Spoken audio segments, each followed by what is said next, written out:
Hello everybody and welcome to the first episode of the Pokémon Black 2 Challenge Mode Hardcore Nuzlocke. About a year ago, we played through a Black Nuzlocke on our channel, and we beat that pretty easily. And typically, I wouldn't play two games in the same generation. Like, I wouldn't play through Heart Gold and then also Gold. Like, it's just redundant. But these games are a bit unique in the fact that they're actually sequels to the original games. So there is a reason for me to play through these games in addition to the originals. And I'm playing in Challenge Mode, so as you can see on the screen there, Pokemon Black 2 and White 2 have difficulty settings, so why not play through Challenge Mode? They're a pain in the ass to unlock on cartridge, so we're playing on an emulator, so we don't have to worry about that. So yeah, I've never actually played through Challenge Mode, and I've certainly never done a Nuzlocke of it. So that's going to be pretty cool to try out. And by this point, you may have noticed, may not, this is actually post-commentary, because if you pay attention to my background, it's different than it was in the last episode of Black, because I recorded that when I was still at college. Now I've graduated, I've got my degree, and I've moved back home. Unfortunately, in moving back home, I plugged my mic into the wrong USB on my computer, and the audio was just shite on this video, so I didn't want to scrap it, because I've already played a decent way into the game. So I am actually just going to do post-commentary for this episode only, and then after this it should go back to normal-ish. So, the first important thing to do is to pick our gender. Obviously, I'm a boy. So, my name is Connex. And, okay, here's our rival. Since this is a collaboration effort with my friend 1UP, we're going to name him 1UP. I'm playing through Pokemon Black 2, and he's playing through Pokemon White 2. You can check him out. He'll be down in the description below. And, yeah, let's get into the rules. So, considering this is a sequel to the original Black Nuzlocke, the rules are pretty much the same. Being the standard Nuzlocke rules of any Pokemon that faints is considered dead, and you must box it or release it. Only the first Pokemon encountered on each route can be captured. No legendary Pokemon can be captured. We also have the hardcore Nuzlocke rules in that the game must be put on set mode. No items are allowed to be used in battle. No overleveling the next gym leader's highest level Pokemon. And if all party Pokemon faint, the run is lost. We have the same clauses of Dupes Clause, which is that if the first encounter you get on a route is a duplicate, you can skip it and get the next encounter. And Shiny Clause, which is that my personal Shiny Clause is that if a Shiny Pokemon is encountered, you can use it to replace an existing or future encounter of the same species.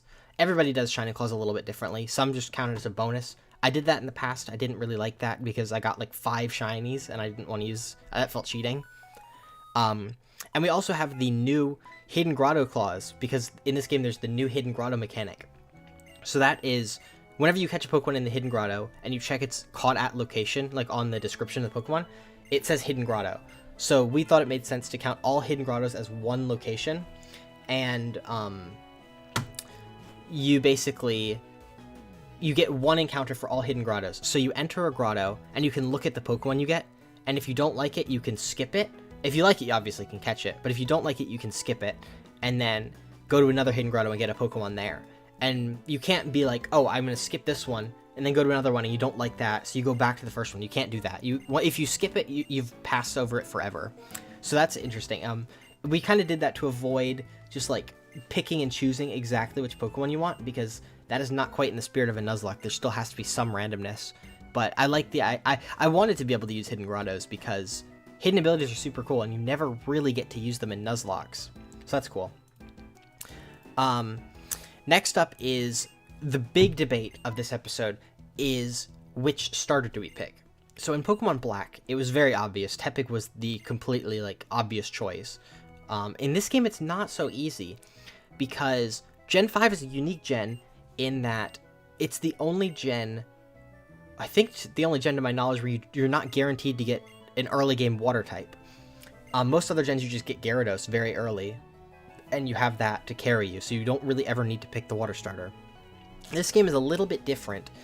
So Tepig versus Oshawott. I mean, Snivy, it's a grass type, which is not so good, and it's also the worst of the 3 stat-wise. So it's really Tepig versus Oshawott. Both, we can like look at the gyms to kind of help us gauge which one is more beneficial. Both of them have a neutral matchup versus the first gym, which is a normal type gym.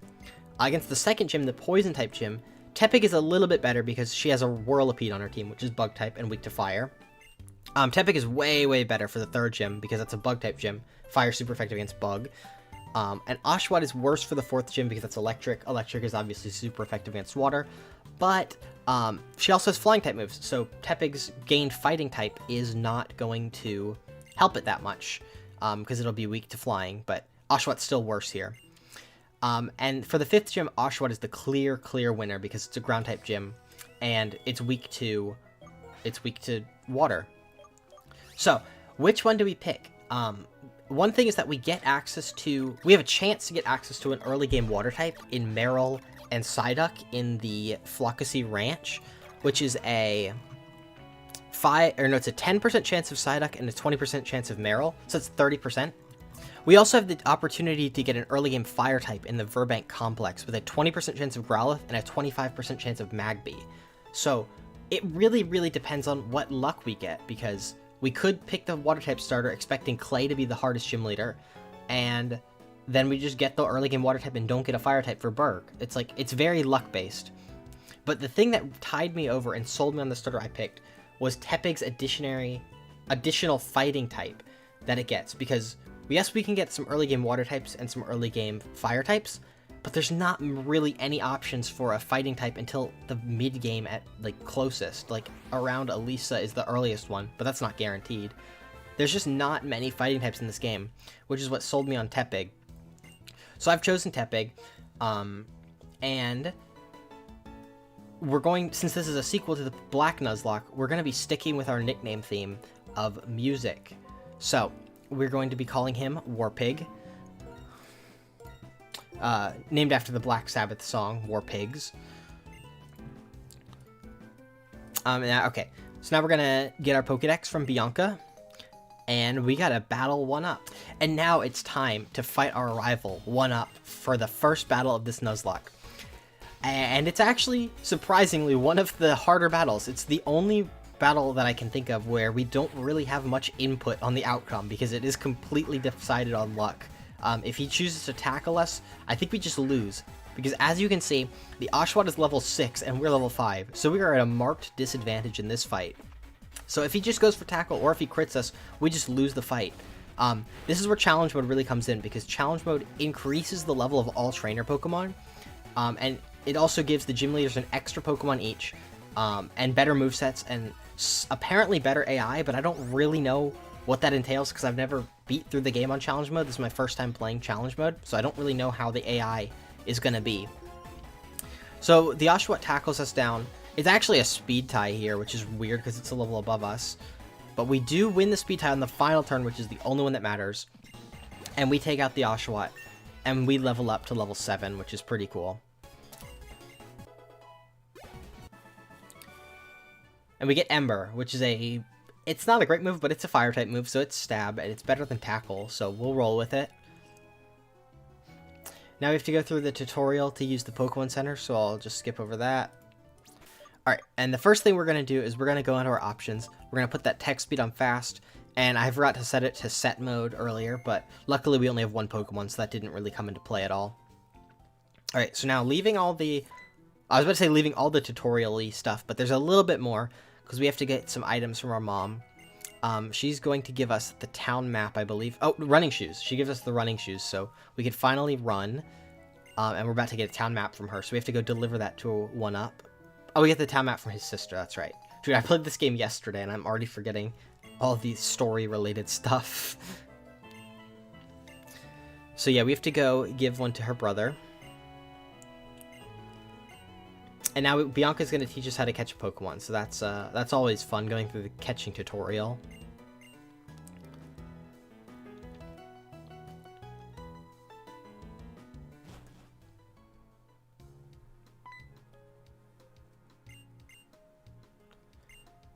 Alright, so she gives us a potion, that's cool. And let's go on to Route 19, because these games are we start on Route 19, which is funny, because we start on a different part of Unova, so we start on Route 19 and 20, and then we make our way over to Route 4, which is really funny. So Bianca's going to teach us how to catch a Pokemon. I actually don't even remember what Pokemon Bianca has. What is it, like a Tepig? Or a Lillipup, that's what it was. Not a Tepig. I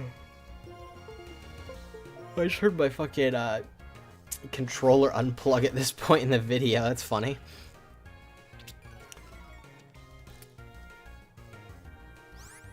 So she's going to catch herself a Purloin. So we can go over the encounters on this route. This route has a 50% chance of Patrat and a 50% chance of Purloin. So I used Purloin, I actually used both of them in my Black 1 Nuzlocke. I used Patrat on my team early game. I get a shiny Patrat, so that was really cool. It evolves early, so that's actually really nice for the early game. And in this game, you get the return TM very early, so that would be pretty nice to use. Just spam return, high base power stab move. Oh, you can see my cat back there, look at her. So there's a high base power return that you can use, and that's pretty good, yeah. The other one is Purloin, which is I used for the Elite Four, so it's a bit, well, I wouldn't say it's good late game, but it is usable late game for the Elite Four since it's a dark type. It can have the ability Unburden or Limber, I believe. So those are both okay. Unburden's probably the more fun of the two to use. So we got Purloin. And which one is better? I think actually Patrat is the better of the two. Not because it's better in battle, which I think it is. It's also good for catching Pokemon with Super Fang and Hypnosis. But the thing that makes Patrat a lot better, in my opinion, is the fact that it appears on so many routes. If we catch it here on this low value route, that's very nice because then we can get much better Pokemon on future routes. One in particular being the Verbank Complex, where Patrat has a 15% chance of appearing. And if we get rid of Patrat, then we have a much better chance of getting a Growlithe or a Magnemite or something like that. Something very, very good. So we've caught the Purloin. I'm going to call it Def Leopard after the band because, I mean, it evolves into Liepard. That's kind of a leopard, right?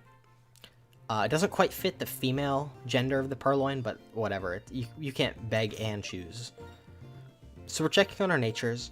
Tepig is sassy with okay stats, and Liepard is also sassy with Unburden. So the Doja Cat, the Liepard that I used in Pokemon Black 1, that was also sassy, and we did good stuff with it there. It was, even though it had a speed decreasing nature, it was still very fast, and once Unburden procced from a normal gem or a Rostberry, were the two that we procced it with, it just can outspeed everything, even with that speed decreasing nature.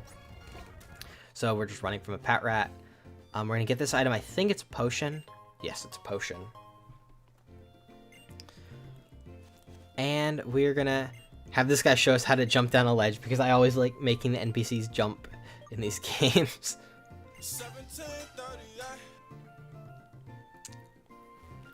Alright. And now we get to meet this boy. It's Alder. He was the champion in the last game that we never actually fought, because it's... you don't fight him. N beats him before you get there, and you fight N instead. So I was considering fighting him and doing the post-game stuff for Black 1, but I decided against it because the Black and White post-game, there's nowhere good to train. All the wild Pokemon are like in their like 50s to 60s, and the Elite Four is in their 70s, so that's really painful to train off those Pokemon. So as you can see, I've trained up Purloin to level 7, just so that I'm not stuck with one Pokemon susceptible to crits and whatnot. So I've got options here, and I'm going to follow Alder up to Route 20. And he's like, "Oh, why you have 2 town maps? Oh, you can go do that before I train you," because he wants to train us apparently for some reason. I think he just wants us to fight some of his students and train them, not us. So, I think... I don't know why I'm sitting still. I'll just skip ahead a little bit. Oh, it's because I went to go get Pokeballs. Okay. Skip ahead again. Okay. Route 20.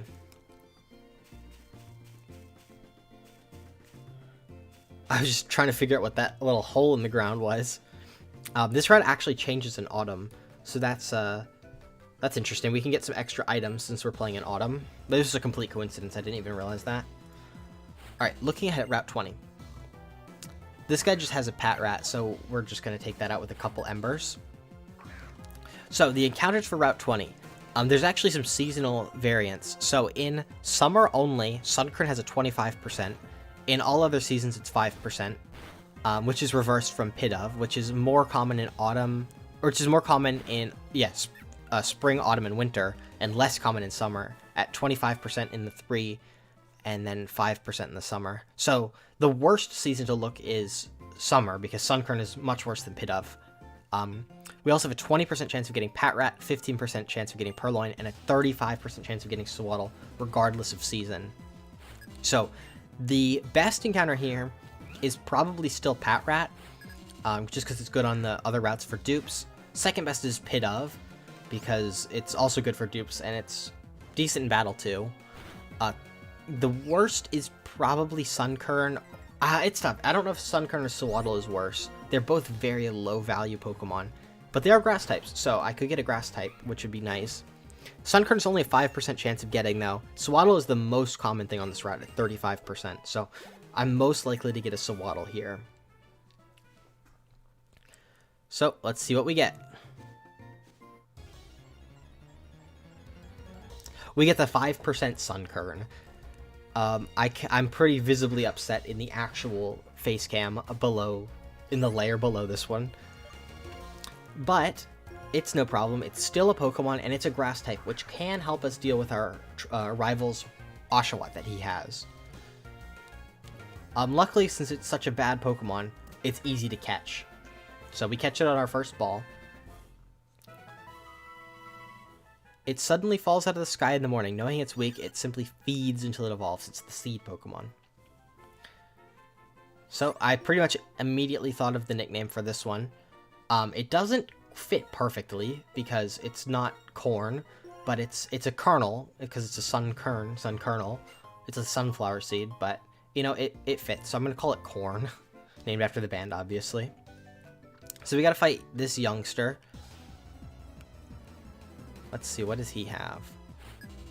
Petey. I bet he's got a Patrat. Yep, they all got Patrats. All the boys have Patrats, and all the girls have Purloins. So we are still leading with Warpig. And we will just Ember this.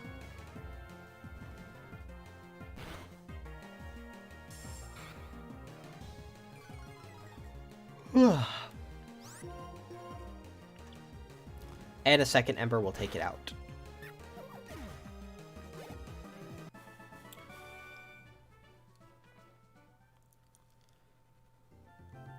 Alright, now that we got Petey down, we get stuck in the leaves again. And we'll grab ourselves a Pokeball. I'm pretty sure that is only that's the item that's only accessible in Autumn. And maybe this one, I don't actually know. Let's see. What is it, a potion? Yeah, it's a potion.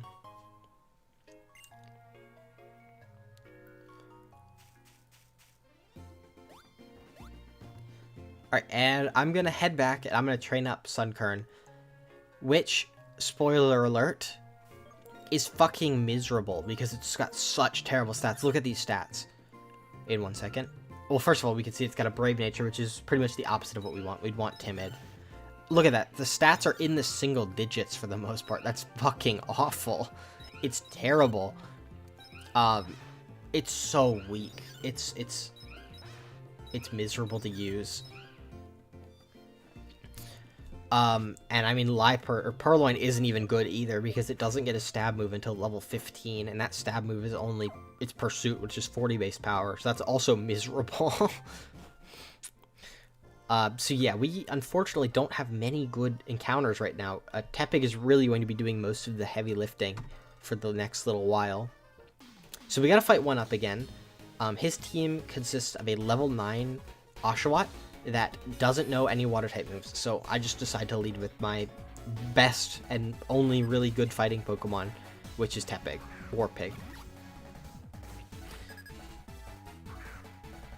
So we're pretty much on equal ground here, just like we're in a better standing than we were in the first fight because he was level 6 and we were level 5. So right now we're equal, and we can just go for tackles. If anything gets hairy, we do have 2 other Pokemon in the back that we can switch to. He crits us immediately, which is, it's fine. I'd rather get crit in this battle than in the first one. I think, yeah, we do decide to switch here. to Def Leopard to go for Scratch. I think is our only damaging move at this point. Here comes another tackle. It does 6 damage, so we're not dead to a crit right now. There's the Tail Whip. So now a crit would do 3 times the damage, which would be 18, so we are dead to crit here. But I know that I outspeed, and based on the last damage, I'm pretty sure that that would kill. So we defeat the Oshawott without too much trouble. And we give him the town map. And here come the owners of the ranch. They want us to look for their lost Herdier. And she's also going to heal us in just a second.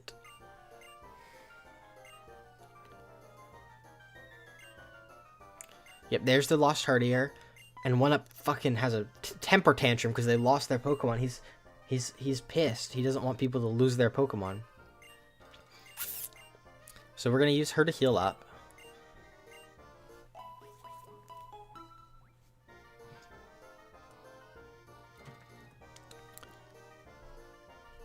I don't know what I'm talking about. I'm just kind of sitting there in the video.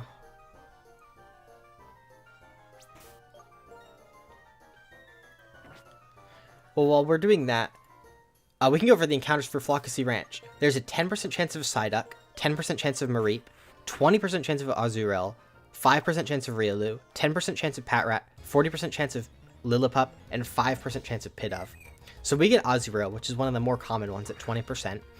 The one I wanted the most was Riolu at 5%. And even though I wanted Patrat and Pidove on the previous routes, I don't want them here because this is one of the high value routes, because Psyduck, Mareep, Azurill, and Riolu are all very good Pokemon to have because they just offer type variety.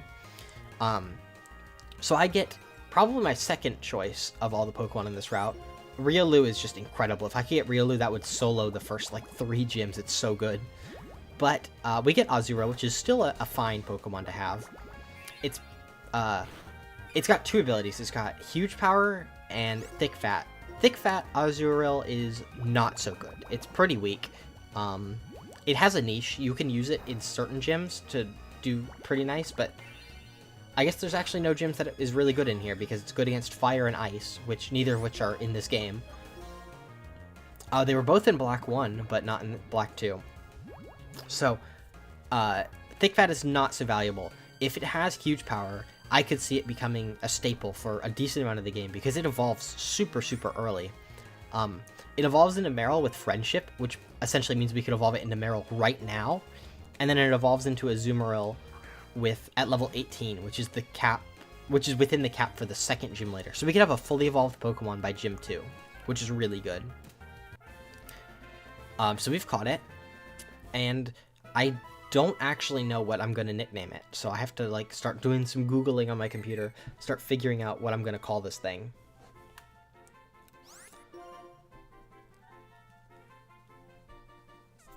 So after some thinking, I've come up with a name. It doesn't quite fit the gender, but Azurill is a funny Pokemon in the fact that it actually has a chance to change gender upon evolving. So that'd be pretty cool if that happened. That's like it's like a 25% chance thing to happen.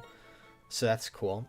So we call it Dead Mouse after the music, what is he, a music producer, I think? I don't know. I haven't listened to much of his stuff, but it is a mouse related thing.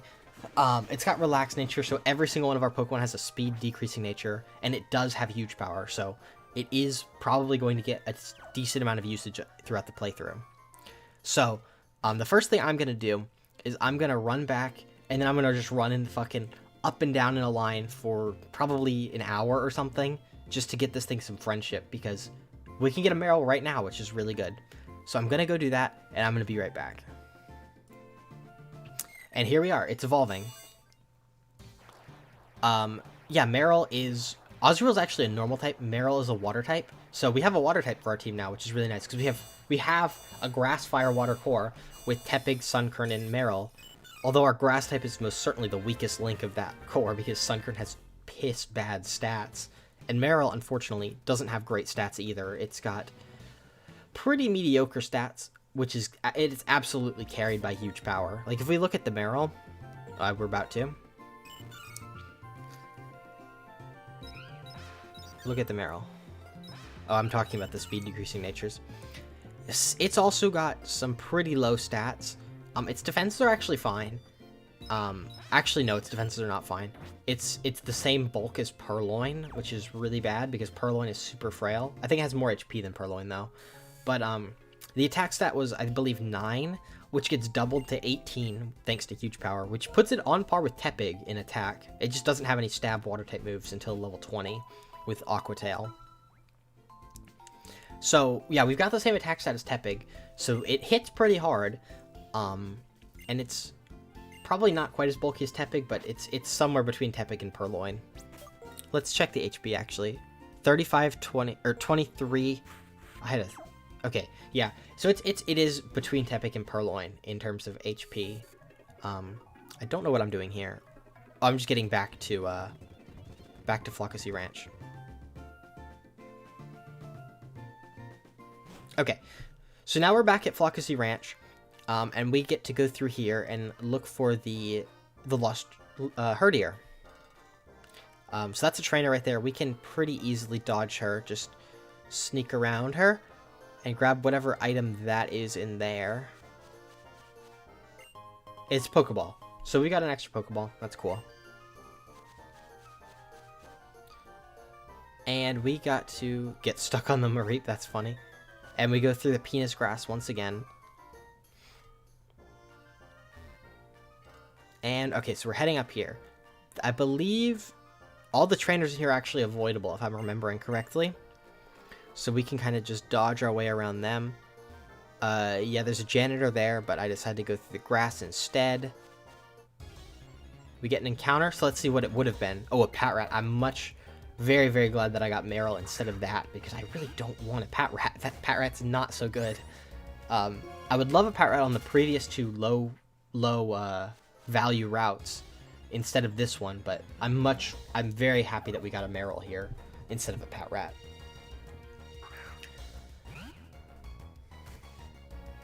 Okay, we're gonna run from this one too.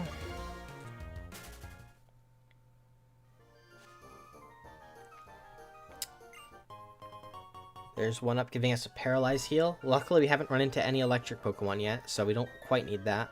There are Mareep here, though. Mareep would have been a cool one. I actually did use Mareep in my Heart Gold Nuzlocke. It was pretty good. Until basically we got Magnemite. It became immediately outclassed as soon as we got Magnemite, because Magnemite is just such a good Pokemon pre-Gen 6 when Steel gets nerfed. And even after that, it's still great. It's just got such a good typing. And it's got great offensive stats, too. So we can get through here. There's a Yarp from the Herdier. He's somewhere in the ranch. Let's grab that item. It's a potion. And there is the Team Plasma Grunt with the Herdier. Yarp! That cry, we found it. What a relief. I'll call the trainer.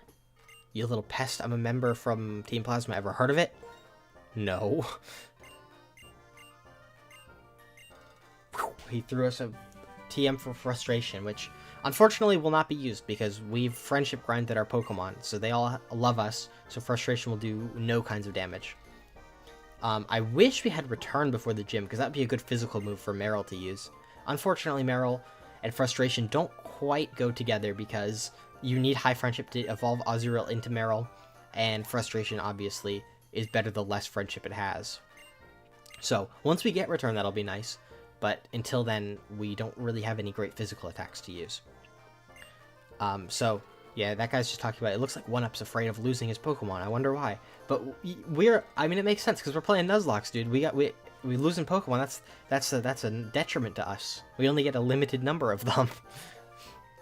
Alright, so that wraps up what I've recorded for this episode. So, if you've enjoyed, leave a like. Subscribe if you haven't yet. Take care, and I'll see you in the next one. Bye-bye.